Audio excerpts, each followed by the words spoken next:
Halo Movie Rangers, apa kabar kalian semua? Semoga kalian semua sehat dan selalu dalam perlindungan Tuhan. Hari ini abang akan menceritakan film berjudul Lost Girls. Film ini dibintangi oleh Amy Ryan dan disutradarai oleh Liz Garbus. Film ini berdasarkan kisah nyata yang menceritakan tentang misteri hilangnya seorang wanita di perumahan elit di pinggir pantai kota New York, Amerika Serikat. Dan ternyata setelah ditelusuri, polisi justru menemukan banyak mayat wanita yang telah hilang selama bertahun-tahun. Oke, langsung aja put your set on and listen to me.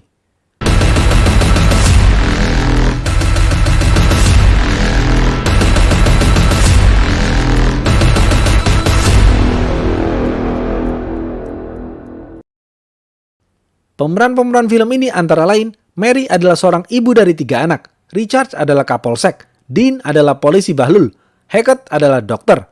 Mary adalah seorang ibu pekerja keras. Pagi hari, ia bekerja sebagai supir bulldozer, dan malam hari, ia bekerja sebagai pelayan di sebuah kafe. Mary mempunyai 3 anak gadis, yaitu Shannon, Cher, dan Sarah.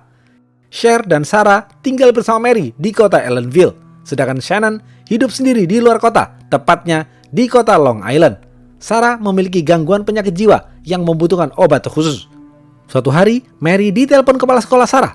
Mary diperintahkan untuk menjemput Sarah karena Sarah berbuat ulah dengan membakar tisu di kamar mandi sekolah. Mary pun segera menjemput Sarah. Dalam perjalanan pulang, Mary menelpon Shannon untuk meminta uang guna membeli obat Sarah. Shannon pun dengan senang hati meminjamkan uang kepada sang ibu. Shannon juga mengatakan kepada sang ibu, malam nanti ia akan pulang ke rumah setelah bekerja mencari uang. Namun, setelah berjam-jam menunggu, Shannon tidak juga datang. Shannon sedang ada masalah di pekerjaannya. Cher mengirim pesan suara kepada Shannon dan mengatakan, "Kakak, ibu mengkhawatirkanmu karena kau tidak pulang ke rumah. Pacarmu juga menelponmu berkali-kali. Kabari kami segera setelah kau menerima pesan suara ini." Tiba-tiba, pagi hari, ada seorang dokter dari kota Long Island menelpon Mary dan bertanya kepada Mary. Sang dokter mengatakan, "Apakah ibu tadi malam bertemu dengan Shannon?" Mary cuek saja terhadap omongan sang dokter dan menutup teleponnya. Cher mengatakan kepada Mary, "Bu, kenapa Shannon juga tidak menelponku? Aku mulai mengkhawatirkan Shannon." Mary menjawab, "Kita tunggu saja sehari. Pasti Shannon nanti menelpon." Sudah 2 hari menunggu, Shannon tidak juga muncul. Mary mulai mengkhawatirkan Shannon. Mary, Cher, dan Sarah pergi ke kantor polisi untuk melaporkan hilangnya Shannon. Mereka bertemu dengan polisi bahlul bernama Dean. Namun Dean cuek saja dengan mengatakan, mungkin Shannon menggunakan obat terlarang dan pergi bersama teman-temannya. Omongan Dean itu membuat Mary kecewa dan marah. Mary mengatakan, "Jangan seenaknya saja kau bicara tanpa bukti. Kenapa panggilan terakhir Shannon menelpon 911 tetapi kepolisian terlambat merespon panggilan itu? Padahal di rekaman panggilan itu terdengar jelas Shannon meminta pertolongan." Di file Dean terlihat jelas jaket Shannon ditemukan kepolisian di perumahan elit di dekat pantai Oak. Mary menyuruh kepolisian agar cepat dalam menangani kasus ini. Mary kemudian pergi ke call center dan mencari tahu panggilan terakhir ke nomor HP Shannon. Pihak call center mengatakan Shannon mempunyai 5 handphone. Mary bingung dengan hal ini. Kenapa Shannon mempunyai HP sebanyak itu? Mary kemudian bertemu dengan pacar Shannon dan bertanya mengenai Shannon.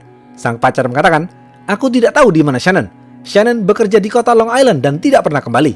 Jika kau ingin tahu lebih banyak, silahkan tanya ke supirnya saja." Mary pergi menemui sang supir. Sang supir mengatakan, "Aku hanyalah seorang supir. Aku mengantarkan Shannon ke perumahan elit di dekat pantai Oak untuk bertemu dengan seorang pria.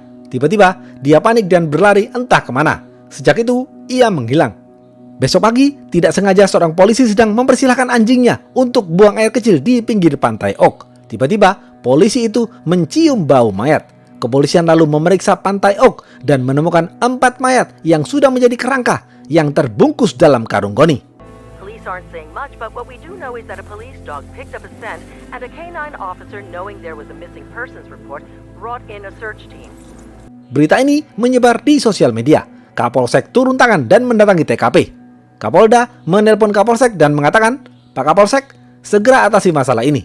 Jika media memblow up berita ini sebagai pembunuh berantai, kita akan disudutkan dan kau akan aku buat pensiun lebih cepat." Kapolsek terus ditekan Kapolda. Kapolsek melakukan konferensi pers di depan wartawan dan mengatakan, saat kami sedang mencari seorang PSK bernama Shannon yang sudah hilang selama 2 hari, kami menemukan 4 mayat wanita lain di pantai ini. Oleh karena itu, kami akan terus menindaklanjuti kasus ini. Berita ini sampai ke telinga keluarga Mary. Mary kemudian menghadap Kapolsek. Kapolsek mengatakan, Bu Mary, kami akan membantumu mencari Shannon, tetapi ibu tidak boleh bicara kepada media. Mary bingung harus bagaimana. Mary memberitahu Kapolsek bahwa ia menerima telepon dari seorang dokter di pagi hari dan menanyakan tentang Shannon. Besok pagi, media memberitakan identitas 4 mayat wanita yang ditemukan. Mereka adalah Maureen, Melissa, Amber, dan Megan.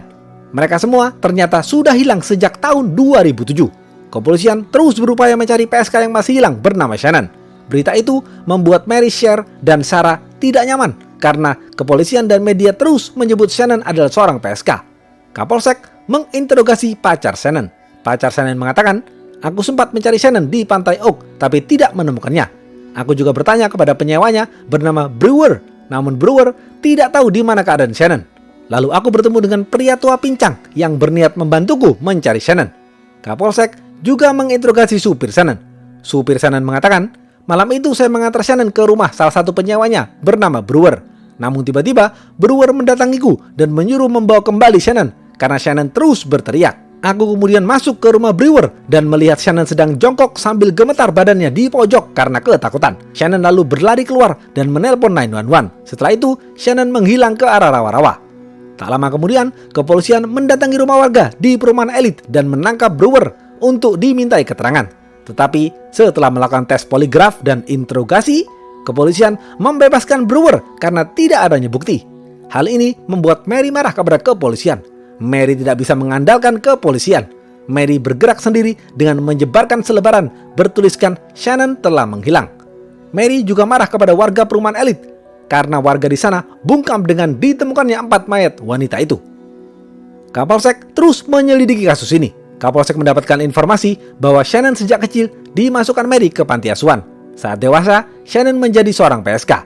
Shannon sering mengirim Mary uang setiap bulannya. Kapolsek merasa Mary adalah ibu yang tidak bertanggung jawab. Cher dan Sarah berinisiatif membuat grup Facebook bersama para keluarga korban lainnya. Mereka semua berkumpul bersama di kota Long Island. Untuk beberapa hari ke depan, mereka akan tinggal di kota Long Island. Kebanyakan dari mereka berasal dari luar kota. Mereka adalah keluarga dari Maureen, Melissa, Amber, dan Megan. Mereka semua saling curhat dan bertukar informasi. Mary mengatakan, kepolisian tidak serius mencari Shannon dan juga menyebabkan saudara-saudara kalian meninggal dunia. Aku tidak suka dengan sebutan media dan kepolisian yang menyebut para korban adalah seorang PSK. Seharusnya mereka menyebut dengan sebutan saudara perempuan atau yang lainnya. Oleh karena itu, kita harus bergerak agar kematian mereka tidak sia-sia. Mereka semua sepakat untuk pergi ke perumahan elit di pinggir pantai Oak. Mereka menyebarkan selebaran hilangnya Shannon. Mary juga mengundang media untuk merekam aksinya. Mary melakukan ini untuk menggertak kepolisian dan warga agar buka mulut mengenai ditemukannya 4 mayat wanita dan hilangnya Shannon. Mary mendatangi rumah Brewer, pria hidung belang yang menyewa Shannon, tetapi Brewer tidak ada di rumah. Mary justru menemukan gelang milik Shannon di halaman rumah Brewer. Mary memberikan gelang itu kepada Kapolsek. Kapolsek marah kepada Mary karena Mary menerobos masuk ke perumahan elit, yang mana itu adalah tindakan ilegal. Malam hari, Mary ditelepon seseorang bernama Joe. Joe ingin mengajak Mary bertemu karena ada yang ingin Joe sampaikan. Mereka berdua bertemu di tempat sepi. Joe mengatakan, Bu Mary, aku adalah tetangga Brewer. Semua warga di perumahanku takut dengan keberanian ibu. Joe kemudian mengajak Mary secara sembunyi-sembunyi ke rawa-rawa tempat ditemukannya 4 wanita itu. Joe kemudian menunjukkan gudang kosong yang penuh dengan karung goni. Joe mengatakan, Bu Mary, aku tidak tahu siapa yang membunuh Shannon, tapi yang jelas Brewer bukan pembunuhnya. This is where he keeps his supplies. But where? Pria yang patut kau curigai adalah Dr. Hackett. Itu dia, Bu Mary. Rumahnya ada di belakang gudang kosong ini. Mary baru melihat pertama kali Dr. Hackett yang pincang itu. Brewer didn't kill Shannon. Dr. Hackett.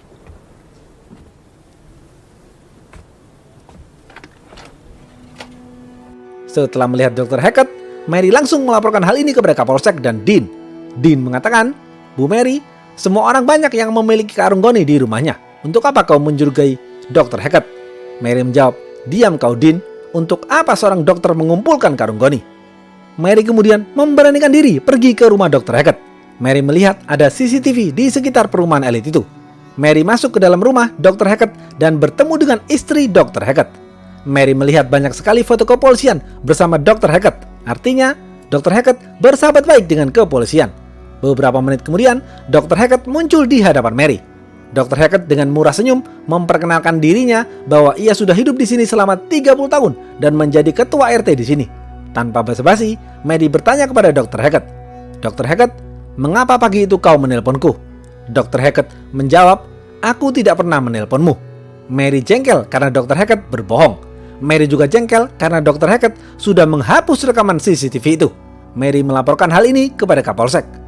Besok pagi, lagi-lagi kepolisian menemukan banyak mayat wanita. Salah satunya ada yang berupa potongan tubuh karena sudah dimutilasi. Kali ini, lokasi penemuan mayat wanita tersebut ada di Pantai Cedar yang letaknya tidak jauh dari Pantai Oak. Kepolisian memperluas area pencarian. Media mengatakan, setahun ini kepolisian tidak menelusuri lokasi tersebut karena lebatnya semak belukar di sana. Kapolsek datang ke rumah Dr. Hackett dan menginterogasinya. Dr. Hackett mengatakan, "Pak Kapolsek, aku adalah seorang dokter. Aku orang yang sibuk dan sering menggunakan telepon. Tapi bagaimana aku bisa menelpon Bu Mary yang tidak aku kenali? Saya rasa Ibu Mary hanya berhalusinasi karena malam itu aku sedang di luar kota bersama istriku." Kapolsek bingung karena pernyataan Dr. Hackett berbeda dengan pernyataan pacar Shannon yang melihat Dr. Hackett malam itu. Kapolsek lalu bertanya kepada Dr. Hackett, "Lalu, kenapa malam itu kau tidak memberikan rekaman CCTV kepada kepolisian saat polisi datang ke sini?" Dr. Hackett menjawab, "Aku tidak memberikan rekaman CCTV itu kepada kepolisian karena kepolisian tidak memintanya." Kapolsek terdiam membisu. Kapolsek kecewa dengan kinerja anak buahnya, para polisi bahlul itu. Kapolsek secara diam-diam melihat gudang kosong di belakang rumah Dr. Hackett. Kapolsek mencurigai Dr. Hackett, tapi Kapolsek tidak mempunyai bukti apapun untuk menangkap Dr. Hackett. Dean mendatangi Kapolsek dan mengatakan, "Pak Kapolsek, dokter forensik mengatakan potongan tubuh yang kita temukan ternyata cocok dengan potongan tubuh yang dahulu pernah kita temukan di tahun 1996. Artinya, pembunuh membuang potongan tubuh wanita itu selama 15 tahun di pinggir Pantai Oak." Mary bertemu lagi dengan Joe. Joe mengatakan Dr. Hackett adalah orang yang sombong dan dia mengaku telah membantu para gadis nakal itu untuk rehabilitasi. Tapi asumsiku, Dr. Hackett lah yang membunuh para gadis itu. Mary membalas dengan bertanya, "Lalu di mana Shannon? Kenapa Shannon tidak ditemukan bersama gadis lain?" Joe mengatakan, "Aku yakin Shannon ada di halaman belakang rumah Dr. Hackett. Di sanalah rawa-rawanya tebal dan sulit dijangkau. Dan itu adalah tempat satu-satunya yang polisi belum telusuri." It's the one place they haven't searched. Kapolsek melakukan konferensi pers dan mengatakan kepada awak media bahwa pelaku yang melakukan ini semua belum tentu satu orang dan Shannon tidak ada hubungannya dengan penemuan mayat wanita di Pantai Oak dan Pantai Cedar. Pernyataan Kapolsek itu membuat Mary marah karena Mary yakin pelakunya adalah Dr. Hackett seorang. Mary bertemu dengan Kapolsek. Mary meluapkan amarahnya kepada Kapolsek. Kapolsek mengatakan, "Bu Mary, aku tidak bisa menangkap Dr. Hackett karena aku tidak punya bukti. Aku juga tahu banyak hal tentang Shannon. Aku tahu kaulah yang mengirim Shannon ke panti asuhan sejak kecil." Pembicaraan Kapolsek dan Mary itu didengar oleh Cher. Cher baru tahu ternyata Mary lah yang mengirim Shannon ke panti asuhan. Cher juga baru tahu bahwa Shannon adalah seorang PSK dan selalu mengirim uang kepada sang ibu. Cher kecewa berat kepada sang ibu karena baru mengetahui hal ini. Cher mengira waktu kecil Shannon diambil alih oleh pemerintah, tapi ternyata tidak. Mary membalas dengan mengatakan, "Nak, saat itu ibu masih muda. Shannon kakakmu menderita bipolar yang ibu tidak sanggup melihatnya. Maka dari itu, ibu mengirim Shannon ke panti asuhan." Besok pagi, keluarga korban bersama keluarga Mary melakukan doa bersama. Setelah itu, mereka pulang ke rumah masing-masing, meninggalkan kota Long Island. Mereka semua tetap memberikan dukungan moral kepada Mary untuk mencari kepastian tentang Shannon. 1 tahun sudah, Mary belum mendapatkan kepastian mengenai Shannon. Mary sudah putus asa dan hanya bisa merenung. Mary sangat merindukan Shannon. Mary melihat rekaman video Shannon saat masih kecil dahulu. Tiba-tiba, Mary ditelepon Joe dan mengatakan, "Bu Mary, Dr. Hackett menjual rumahnya dan ia akan segera pergi dari sini untuk selama-lamanya. Sebaiknya kau kesini sekarang dan berbicaralah dengannya, karena ini merupakan kesempatan terakhirmu berbicara dengan Dr. Hackett. Mary langsung pergi ke Pantai Oak dan bertemu dengan Dr. Hackett. Dr. Hackett mengatakan, "Bu Mary, bagaimana kau bisa menuduhku sebagai pembunuh, padahal aku ini adalah orang yang pincang?" Mary kemudian bertemu dengan Kapolsek lagi di akhir masa jabatannya sebelum Kapolsek pensiun. Mary mendesak Kapolsek untuk memeriksa rawa-rawa di belakang rumah Dr. Hackett karena hanya rawa itulah yang belum ditelusuri kepolisian. Kapolsek mengatakan, "Bu Mary, tidak mungkin Shannon sanggup berlari ke sana karena di sana rawanya sangat lebat. Kau sebaiknya tidak usah mendengarkan Joe karena Joe adalah musuh Dr. Hackett." Malam hari, saat Kapolsek merayakan acara pensiunnya, Kapolsek masih terngiang-ngiang omongan Mary. Akhirnya, besok pagi, di hari terakhir Kapolsek bekerja, ia menyuruh seluruh jajaran kepolisian dengan kekuatan penuh memeriksa rawa-rawa di belakang halaman Dr. Hackett.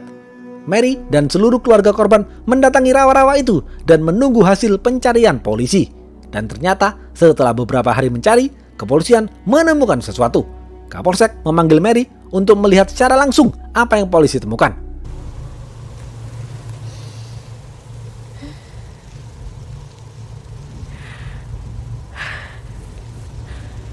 Ternyata yang ditemukan kepolisian adalah dompet Shannon. Mary menangis sedih melihat hal itu. Mary kemudian mendatangi Cher dan memeluknya sambil menangis terseduh-seduh. Besok subuh saat hari mulai terang, Kapolsek mengajak Mary dan Cher melihat secara langsung kondisi Shannon. Kondisi Shannon sangat menyedihkan. Mary dan Cher tak kuasa menahan tangisnya sambil berpelukan. I'm gonna take you home.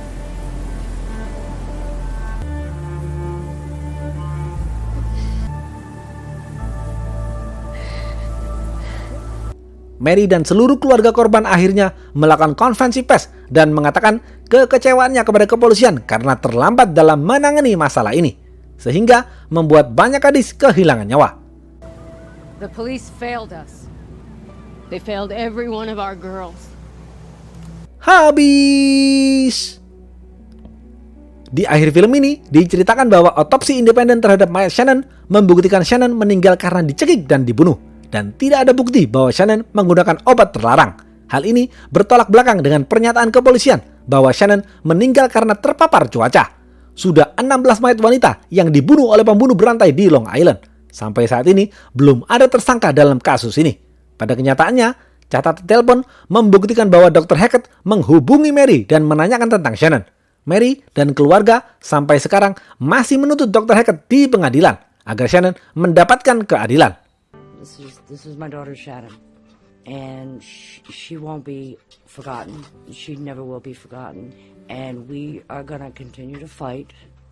Cher sudah beranjak dewasa dan menjadi pengacara mendiang Shannon kakaknya. Mereka semua masih terus berjuang untuk mendapatkan keadilan. Kita doakan saja agar Mary dan keluarganya mendapatkan keadilan untuk Shannon. Tak lupa, setiap sehabis menonton film, kita bisa mengambil pesan positif dari film itu. Menurut Abang, pesan positif dari film Lost Girls ini yaitu polisi adalah penegak hukum yang harus mempunyai rasa tanggung jawab dan moral yang tinggi untuk menjalankan tugasnya. Jika kepolisian terlambat dan lalai dalam menjalankan tugas, akan banyak korban-korban yang melayang seperti di film ini. Oke, segitu aja video kali ini. Stay watching and see you!